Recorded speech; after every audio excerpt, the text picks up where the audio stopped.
How do I figure out what's next in my career? How do I align my work with what truly matters to me? And the biggest question of all, can I really design a career that I love? Hey, my name is Jen Smith, and I believe career success doesn't have to come at the expense of living a radiantly happy and healthy lifestyle. As a former HR leader and recruiter turned career coach, I've seen how traditional paths can leave people burned out or boxed in. And I know there's a better way, one that invites you to let go of outdated rules and outside expectations, one that evolves and supports meaningful growth over time. Whether you're feeling stuck, craving more clarity, or ready to expand within your current role and beyond, this show is for you. So grab your coffee or your kombucha, pull up a seat, and get ready to explore practical, modern strategies for building a meaningful, heart-based career. Because you deserve a long, radiantly happy, and healthy career. This is the Flourish Careers Podcast. Hello and welcome. I'm Jen Smith, and if this is your first time here, you've landed in the middle of something fun. This is season 12 of the Flourish Careers Podcast, and we're counting down your top 12 most listened episodes of all time. Each week, I'm adding a fresh intro to each episode, what I've learned since recording it, why I think it resonated, and one 5 minutes to flourish tiny action to help you apply the insights right now. You can think of this season as a reset, revisiting the guidance that supported you through moments of growth, transition, and renewal, and hearing it in a new light. We're also celebrating with a giveaway.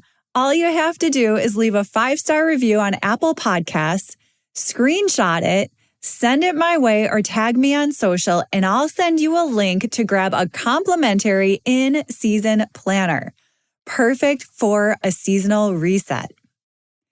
So here we are, coming in at number 10 is how to feel more inspired in your career. This is an episode that resonated with so many of you during seasons of transition or simply craving more energy in your work. And I revisited this conversation, and what stood out was this. Inspiration isn't something you force. It's something that arrives when you create the space. It kind of ebbs and flows with your energy and the seasons of life and career that you're in.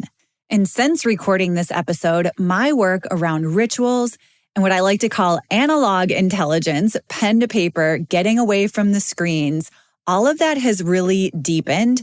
And it's showed me that inspiration often shows up through tiny moments or tiny creative acts, not massive changes. So this week's 5 minutes to flourish tiny action, I invite you to replace a few minutes of consumption with creation. You could journal, doodle, brainstorm, daydream, anything that really invites your own thoughts and that inner voice forward. I've found, especially in the evenings when I tend to doom scroll, I actually purchased a tool called The Brick that blocks your social media and you can schedule it. And I've done that and really noticed a difference in my new ideas and just having my own thoughts again. I felt like I was so consumed with everyone else's voice and thoughts. And so this has really helped me. So if you want to try The Brick, I highly recommend it. In the meantime, let's revisit the episode, How to Feel More Inspired in Your Career. Hello and welcome back to the Flourish Careers Podcast. I'm Jen Smith, your host, career coach, former corporate HR leader, and your guide for creating a heart-based career that feels aligned, fulfilling, and full of possibility. Today is our season 8 finale, and it is a good one. This episode is jam-packed with ideas to nurture creativity and find inspiration in your career through intentional rituals. I work with many people who tell me that they've fallen into a particular career path. Maybe they chose a path that felt safe or it was expected of them. Maybe they used to love it, but now it's feeling stale. And a common thread I hear again and again is, I don't feel creative anymore. I'm not inspired. I feel stuck. And when we lose touch with inspiration and creativity, we often lose touch with joy, innovation, and energy. But here's something to consider. Have you ever noticed how the most inventive ideas often show up during times of crisis or constraint? I think back to the early days of the pandemic. Birthday celebrations transformed overnight from indoor pizza parties and sleepovers to car parades, streamers on minivans, balloons taped to sunroofs, neighbors honking and waving. It was heartfelt, joyful, and completely improvised. I also think more recently, the Palisades fire in Los Angeles. I'll never forget this video I saw of a homeowner who was not able to rely on emergency crews. And so they rigged up a DIY fire hose using their swimming pool and a little bit of creative engineering and ended up saving their home. These moments are reminders that creativity is not reserved for painters and poets. It's how we solve problems, how we reconnect, and how we move forward when the path isn't clear. And here's another thing. In our careers, creativity that sparks that inspiration often gets pushed aside. We focus on productivity, performance, outcomes, results. And while there is value in that structure, if it becomes the only lens that we're looking through, we're going to lose that inspiration. So today, I want to help you reignite that flame. So this episode, I'm going to share 5 categories and a whole bunch of ideas for cultivating creativity and reigniting that inspiration. These are tried and tested from myself. They aren't just for artists or writers. They're for professionals, leaders, caregivers, solopreneurs, anyone craving more flow in their work and life. So let's get to it. The first category is daily and weekly rituals to just open up the creative channels. So let's start with what you can do every day or every week to welcome more creativity into your world. These practices do not require hours of free time or any kind of studio space. They fit into real life. The first practice comes from Julia Cameron's book, The Artist's Way, and they're called morning pages.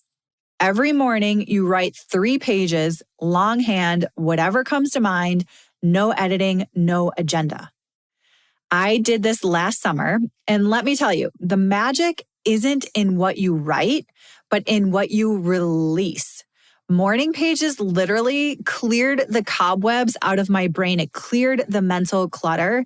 And after just a few days, I felt that I was thinking more clearly and reconnecting with a sense of direction and just felt so much better. Another idea is very simple. Take a walk. Just go outside for 10 minutes and maybe you leave your phone at home. Or maybe you bring it with you and snap photos of things that inspire you. Just the other day, I saw a gentleman, I was out at sunrise and there was a person, he was taking photos of the way the sunrise was hitting on the art gallery and it looked stunningly beautiful. And it was fun to see him capturing that moment. I turned the corner and went the other way and saw this lovely field of dandelions. And I felt like it was a field of dreams and took probably 20 pictures of it. So when you take the time to get outside, move your body, open up to the senses, you start noticing new perspectives. Another thing I've been trying to do more each evening is having an analog hour. Now, I don't get to this every single day, but I do try at least once a week to have some time without the screens. I usually use the time to read or listen to a meditation. You could bake, you could write, you could rearrange your workspace. The idea is that tactical, analog activities give your brain a break from the constant digital noise, and it allows you to tap into your creative mind. Now, I found the trick here is to remove your phone from sight. Put it away so you're not tempted to pick it up, but it is very joyful just to spend at least an hour without it. Now, the next idea, you've probably heard me say before, I love setting intentions. So why not set a weekly or a daily creative intention? You could try a theme like follow delight, or notice beauty. Setting a light intention helps to shift your energy, and it feels inspiring. So you might find yourself rethinking how you run meetings or even the way you design your calendar. Let's say you're a leader and you're heading into a week of back-to-back meetings. Been there. It's rough. But if you choose an intention like follow delight, a simple phrase to remind you to look for small moments of joy or interesting things throughout the workday, it's going to shift your entire week. And with that intention in mind, maybe you decide to start your Monday team meeting and ask everyone to share a small delight from their weekend. Shifting that energy before diving into the agenda can make the back-to-back meetings much more enjoyable. The final idea here for daily and weekly rituals to open the creative channels is to keep a curiosity list. Maybe you have a notebook or a running note on your phone where you jot down questions, ideas, or topics that are interesting to you. One of our beloved community members did this recently. She started a new role as a program manager in a health tech company. And she started doing this every day, basically, after she had some type of meeting. She had a small section in her notebook that was just curiosity. And she would jot down anything that didn't quite make sense, or maybe she wanted to explore further. And instead of ignoring all of the things that she wrote down, she set aside a few minutes at the end of each week to explore the items on her list. One of the things that she noticed was that onboarding new clients was clunky. It had a lot of handoffs, and she thought it could be done better and more smoothly. So within a month, she brought a new onboarding flow idea to her director. She had some mock-ups and proposed it as a pilot. That completely streamlined a clunky process and earned her recognition in a department-wide meeting. So her curiosity list wasn't just a personal habit, it really became a visible impact for her at work. Now, the next bucket or category I want to explore is seasonal rituals. So this can help your creativity and your inspiration go a little bit deeper, because I realize that sometimes inspiration isn't always a daily spark, but it might be a seasonal rhythm. And I'm a huge fan of seasonal resets. There is something about the energetics of each season that I am so drawn to.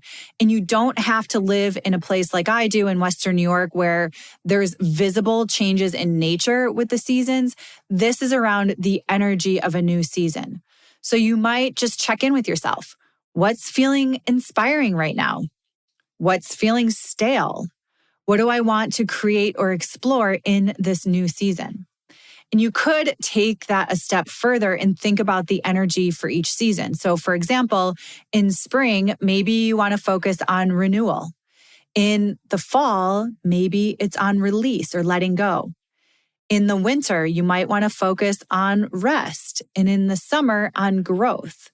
The idea is aligning your creative energy with nature's rhythm adds a grounding and meaning to your work. Another idea for a seasonal ritual is to plan a creative field trip. So this is another concept rooted in the artist's way, and I think they recommend doing it weekly, and it's called an artist date.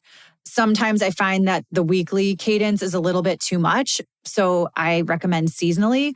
But I also think that this is one of the most potent and underused tools for reigniting inspiration. We often associate creativity with brainstorming or sitting in silence, but what if your next big idea or your next big inspiration is outside your usual routine? A creative field trip is an intentional outing, and it's designed to stir your senses and shift your perspective. And it's not about productivity. One of my beloved clients in the fashion industry would walk the streets of Italy just to observe. The fabrics, the street style, the cafe culture became part of her creative and inspirational rhythm. Another beloved is an HR leader, and she was navigating this huge reorganization effort. And so she took monthly, quote unquote, idea days to wander through bookstores and stop into cafes. And these quiet moments led to some of her most innovative ideas around team engagement and different structures for the organization. So you could travel across the globe or to a neighboring town, but the key is to be intentional and ask yourself questions like, what am I holding on to in my head right now? What details as I look around are calling my attention? What's unfamiliar and why am I drawn to it? And if you can't get away from your office or your desk, think about a virtual creative session where you go online and tour an art exhibit, or maybe you just listen to music in another language or something. But the idea is to just let wonder lead you. And when you do, some of the best ideas will follow. And I encourage you to treat this creative field trip once a quarter, once a season, like the most important meeting you have on your calendar. Put it on your calendar, make space to roam and reflect and reconnect with your imagination. Another category to help nurture inspiration is to explore color or symbolism. This can help inspire direction. And we recently talked with Heather X. So if you missed the episode all about color, I'm going to add it to the notes and you can go back and listen to that. Color, I feel like, is a really underrated tool for inspiration and creativity. It works on the subconscious level. So an idea here is maybe consider a monthly color mood board. So I could picture like a Pinterest board where you have a certain month and you choose a color or a feeling, and then build a mood board with textures and quotes and images to reflect that. So for example, we're in June, and for some reason, when I think of June, I'm thinking of the color yellow. And maybe that's associated with new blooms popping up, or maybe you think of the color aqua for water or a lake. You could take that a step further and add a theme like joy or radiance. When I think of yellow, I think of joy and radiance. You could take that even a step further and think of an animal associated with that. And for some reason, when I think of yellow and joy and radiance and June and summer, I think of a hummingbird. So there's this lightness and movement to a hummingbird. And so now you can see this whole kind of mood board coming together for the month of June. And to me, it's not just a fun thing to do, it's also very functional and helps guide your decisions. Color carries energy and meaning, and it all works on our subconscious levels. So think about if you're planning a project and you're launching it this month, how can you embody the energy of a color or the energy of a hummingbird or the joy and lightness that surrounds all of that? Color can deepen our intentions, sets the emotional tone, and helps embody the energy that we want to bring to our work, sparking new inspiration and ideas. Okay, so we talked about daily and weekly rituals. I gave you some ideas for seasonal rituals. We just touched on using color to inspire. Now let's explore social and collaborative rituals. Creativity and inspiration thrives in community, especially when we gather around a shared idea or a topic. But here's the thing, community doesn't mean crowds or constant conversation. For introverts like me and many of you listening, it's about meaningful connection, spaces where you can reflect and listen and contribute in your own way. One of the things that comes to mind here is a book club. Now, I'm not personally part of a book club, although I think it's a fabulous inspirational ritual. It brings people together around a shared experience, which is a story, and it allows space for contemplation and thoughtful dialogue and intentional participation. So you might want to host a seasonal book club, or maybe you even have a different approach where you read a chapter at a time and check in virtually with voice notes or messages. The idea is to invite people to reflect and share if they feel called to. And to me, this works really well because creativity and inspiration doesn't need any noise. It just needs resonance. And sometimes creative energy and inspiration comes from just being seen and talking together about a shared topic in a space that feels intentional.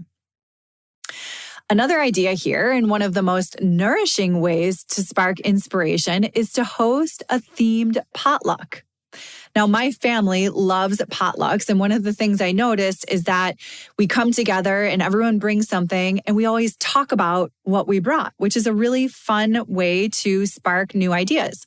So the idea here is that you invite a small group to gather or bring dishes and maybe take it a step further with a specific theme, like a season or a color or an emotion. So this is a really playful, low pressure way to share something personal while igniting inspiration and creativity. And the idea is that these potlucks are not about culinary perfection by any means. It's about connection. So think of them as like kind of a creative circle where food is the starting point. I love the idea of like a citrus themed night, and that might spark memories of summer. Or maybe you pick a color like green and everyone brings a green dish and you talk about growth and sustainability. I could even see this paired with like a creative prompt or a quote circle or gratitude reflection, and that would just deepen the experience. Now, these gatherings really are there to create space for exploration and inspiration without expectation. And that's often going to lead to unexpected insight, fresh ideas, and a renewed sense of joy in work and life. Now we are at the final category, which is around breaking patterns to invite a little more aliveness into your career and your life. Sometimes the best inspiration isn't about adding something new. It's about interrupting the routine that's dulled your day-to-day. Our brains crave novelty. When we do something unexpected, even the tiniest thing, it disrupts that autopilot mode and gives a rush of new energy, ideas, and emotion. And it's in these moments of breaking the patterns that inspiration reawakens. So here's a few ideas to experiment with this. Maybe you start by reading instead of scrolling or listening to the news. Pick up something that feels unfamiliar. This could be a magazine or something you've never read before. Recently, a friend of mine, shout out to Sarah, sent me a book all about the art of letter writing. And this book felt like a breath of fresh air. It was so thoughtfully designed and it was rooted in connection. And I just loved it so much. So reading like this isn't about gathering information. It's about inspiration. Another idea you've heard me talk about is pen to paper. Write, doodle, use markers, crayons, colored pens, whatever. There's something so incredibly powerful about the physical act of pen to paper. It slows down your thoughts, like just enough to hear your own voice more clearly. And you don't have to write or create anything profound. You could just sketch out your day in symbols or journal on a page, or even start with like, I don't know what to say, and see what comes to mind. These small acts create this bridge between your subconscious and your conscious, and that's where creativity and inspiration lives. The last idea I have for you here is to close out your day or your evening with a short visualization meditation. So close your eyes and imagine your most inspired or creative self. What are you doing? Where are you working? Are you alone or surrounded by collaborators? What does the space look like? What fragrances are coming in? How does your body feel? So you can do this for just a few quiet minutes, even right before you go to bed. And this visualization is going to activate some neural pathways just like it was a real experience. And that can help you embody the energy that you want to bring to your work and life. Okay, my friends, as we come to a close, let's quickly recap the 5 categories of inspirational rituals that we explored today.